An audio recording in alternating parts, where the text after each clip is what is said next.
Hey guys, how's it going tonight?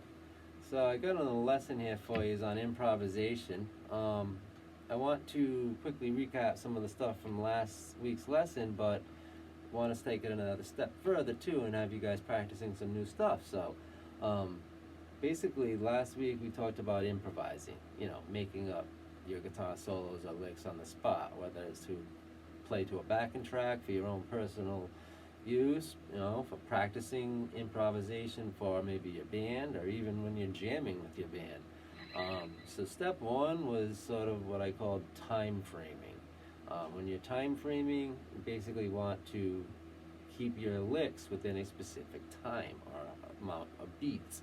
So I would recommend, if the backing track you're playing to is a medium or a fast backing track, let's say you would do maybe 5 beats. If it was a slow to medium backing track, like a ballad or something, let's do, say, 3 beats. So I think the backing track I've got going is moderate again, so I'm going to still stick to the 5. But let's say you have no idea even where to begin. Just start playing 5 notes, like 5 beats, literally 5 notes out of the scale. So if you know the pentatonic scale, and that's the one we're working with, E minor pentatonic, you can sit there and just say, go 1, 2, 3, 4, 5, 6, 7, 8. 1, 2, 3, 4, 5, 6, 7, 8. You get the idea. So that was the first thing, is time framing. But you want to be able to do the licks in, have them be real licks, not just walking quarter notes. But if that's what it takes to sort of get it to where it's almost instinctual and you kind of can feel out 5 beats or around there, as opposed to having to count, because you do want to improvise instinctually, that's part of it. So let's just sort of practice that first, and then you can get into doing harder licks. But 5 beat licks would be, say, something like, 6, 7, 8. 6, 7, 8. 6, 7, 8. 6, 7, 8. Even without a backing track, you can kind of tell there's almost a call and response thing going on there, and it can be very melodic if you put it to a backing track. So improvising is not a hard thing, but it's not really something that can be taught. It's experience, So you actually have to practice doing these concepts and these little ideas that I can recommend, and become a stronger improviser from just practicing these little ideas. Of course, you want to use techniques on the guitar for lead guitar, like hammer-ons, pull-offs, slides, tapping, bending, vibrato, whatever it may be. But it all comes down to phrasing and being able to do it all in times like this. So let's keep it to 5 beats. So I'm going to start there. Let me go to a backing track here. I've got ready. And I'm going to just do 5 beat licks.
second concept we really talked about was learning to double our licks. So that's a really important thing to learn how to do. You want to be able to, improvise a lick and make it up on the spot. But you also want to be able to repeat that lick once you've made it up, and either repeat it verbatim or maybe with a slight variation. So let me jump right into that, and then we'll get into today's concept.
Organizing our licks, we want to say, pick a lick, call it lick A, have another lick, call it lick B, and then actually specifically put them into phrases like A, B, or A, B, B, A, B, A, even add a third lick like A, B, B, C, or A, B, A, C.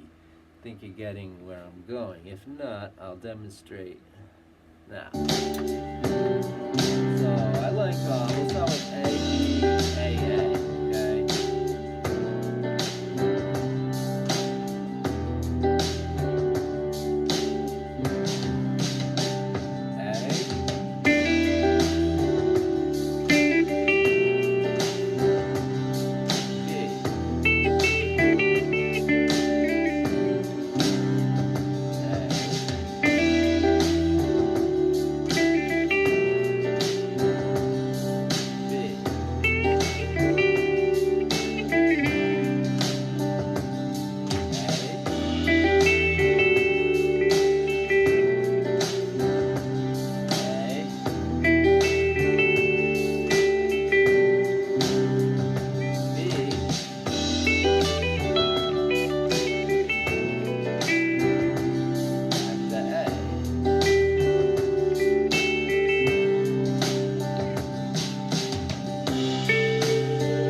the phrasing like that into forms and then doubling and going back into the forms and doubling and making up licks and just kind of repeating them with slight variations, like that's what it's all about.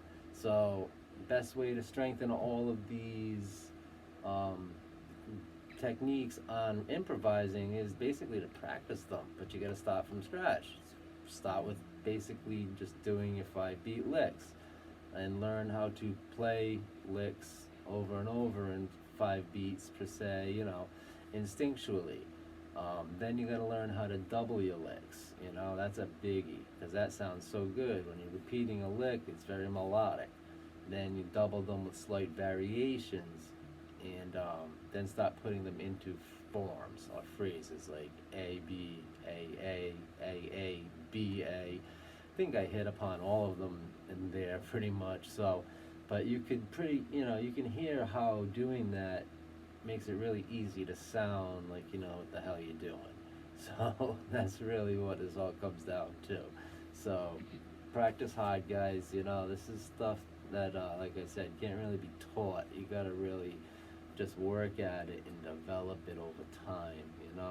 So you can practice the hell out of certain licks and certain techniques, and I do have an improvisation workout that I like my students to do. I'll be posting that very shortly as well. But doing these improvisation strengthening exercises is really going to be the thing that puts you where you want to be. So I'll talk to you guys soon. Have a good one. Good night.